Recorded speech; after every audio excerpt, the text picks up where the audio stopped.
Hi, I'm Hilary Koch, and I'm a fourth year art history and communication disorders program. Hi, I'm Jena McDaniel, and I'm graduating from the communication disorders program. I'm Jen Peterson, and I'm a psychology and communication disorders major. We just wanted to let everyone know that we will be giving out prizes throughout our presentation for your help, so we'll need to ask you guys for a few things, so just be mindful of what you have with you right now, because we'll need them from you pretty quickly. All right. So how many of you know someone with Alzheimer's disease? And how many of you know someone who knows someone with Alzheimer's disease? All right. Well, there's about 5.3 million Americans who suffer from this disease. That's like filling up Scott Stadium completely 86 times.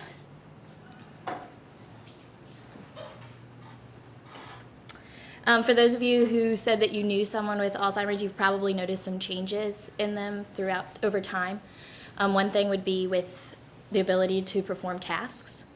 And these aren't necessarily complex tasks. These can be familiar tasks that they've done regularly in leisure and in work. For example, one of our clients had a really difficult time remembering how to turn on a CD player that she used on a regular basis.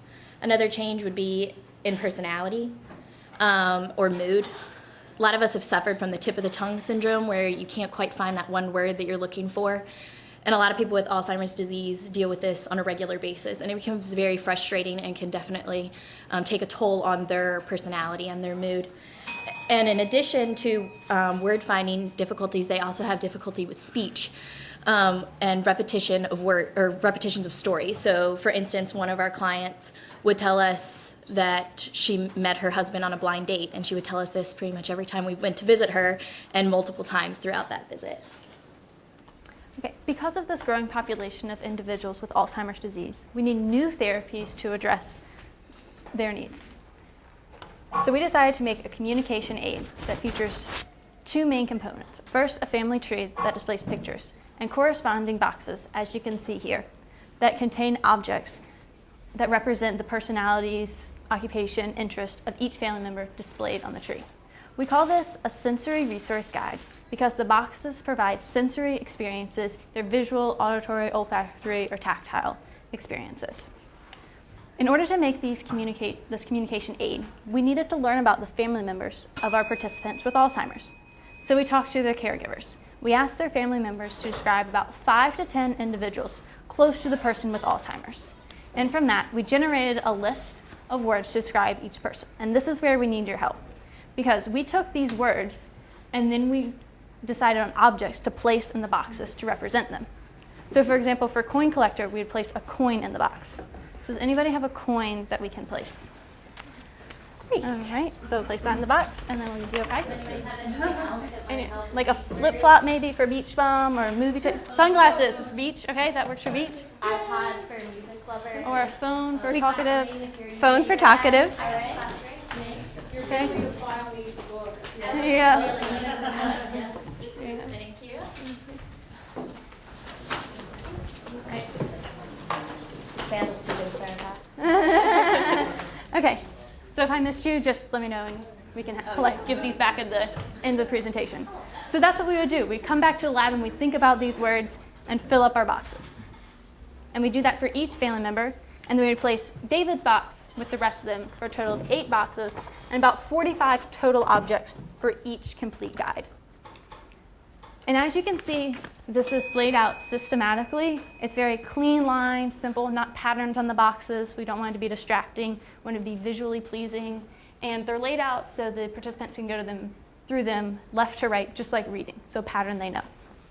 And so now the question is, why? So why did we create all these boxes?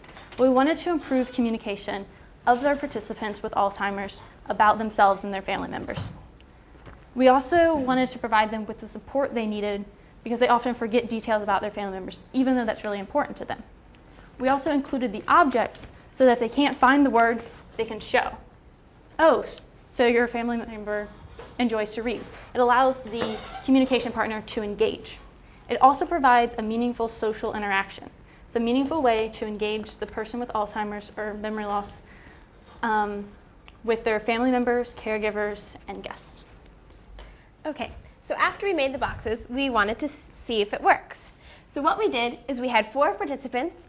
We visited them twice a week for 8 weeks. And we wanted that to equal improved communication. But we had to find a way to quantify how much their communication actually improved. So at the first visit, we would ask the participants to tell me as much as you can about yourself and each of these family members in 10 minutes. We assessed how much they told us about each of the family members, and that was our baseline measure. Now, if I asked one of you to do this, I'm sure you could spend hours telling me about your wonderful family. But our participants weren't that successful.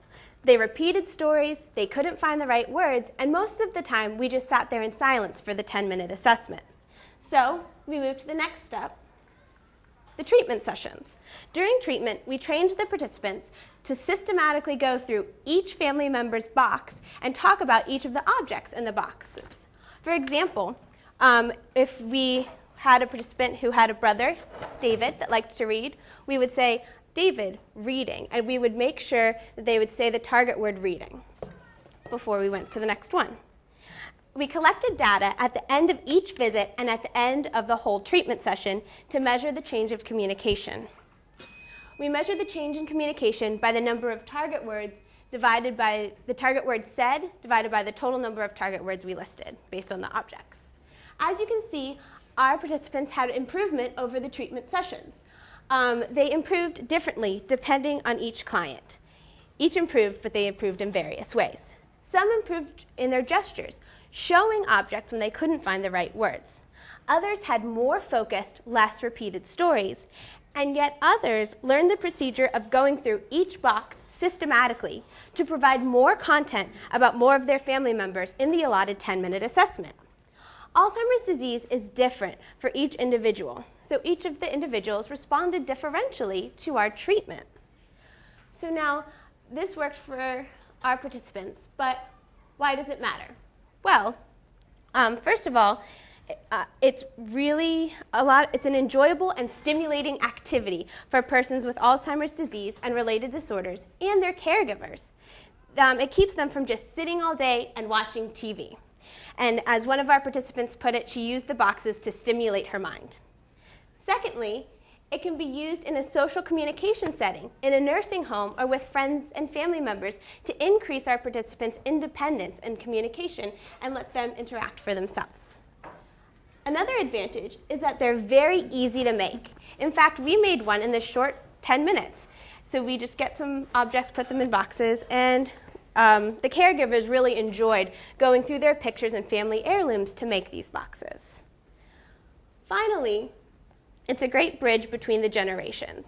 Some of the objects that aren't as familiar to our Alzheimer's patients, such as video games and computers, we had different objects to represent each of those things, and our grandson and the grandma were able to talk together and talk about the different objects that might be unfamiliar to the grandparent, and it was a great bridge between the generations. So we found that this communication aid was really useful for the participants we provided it for. So many of you told me that you knew someone with Alzheimer's, and we hope that you'll apply what you've learned here today to help them. Now, before we leave, we'd like to leave you with a few fun facts. So, what do all these things have in common? How long I can run on a treadmill, 2 college basketball shot clocks, half the length of a commercial break, and singing the good old song twice. Anybody have any ideas? What? Well, it's 70 seconds, yeah. So 70 seconds was what the ringing of the bell was noted by, and that is, throughout this presentation, about 9 people developed Alzheimer's disease. And by mid-century, this statistic will grow from every 70 seconds to every 33 seconds. Now, currently, there is no cure for this disease, and so it's important that we work together in order to improve their quality of life. Thank you.